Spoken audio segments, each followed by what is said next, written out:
పశ్చిమాసియాలో మళ్లీ ఆందోళన పరిస్థితి నెలకొంది. ఏదైతే అమెరికా ఇరాన్ కాల్పుల విరమణ ఒప్పందం నేపథ్యంలో యుద్ధం ముగుస్తుందనే సంకేతాలు అందాయి మొదట. ఆ తర్వాత రెండు దేశాల చర్చలు కూడా జరుపునున్నట్టు వెల్లడించారు. హర్మూజ్ జలసంధిలో కార్యకలాపాలు యథావిధిగా తిరిగి ప్రారంభం కావాలని అమెరికా అధ్యక్షుడు ట్రంప్ స్పష్టం చేశాడు. దీంతో ఇరాన్ కూడా దీనికి ముందుగా ఒప్పుకుంది. తమ సాయుధ దళాల పర్యవేక్షణలో నౌకల రాకపోకలు ఉంటాయని తెలిపింది. దీంతో అప్పుడు భారత్ స్టాక్ మార్కెట్ భారీగా పుంజుకుంది.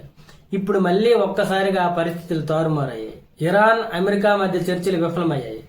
ఇదే సమయంలో మరోసారి పశ్చిమాసియా వేడెక్కింది. హర్మూజ్ జలసంధిని దిగ్బంధించాలని ట్రంప్ ఆదేశించాడు.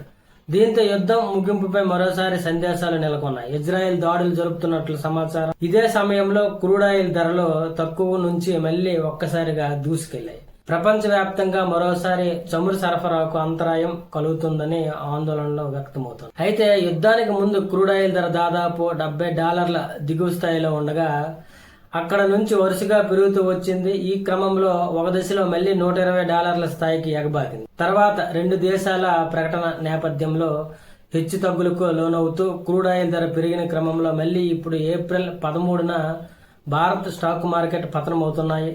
సెన్సెక్స్ 750 పాయింట్లకు పైగా పడిపోగా నిఫ్టీ 220 పాయింట్ల పతనమైంది.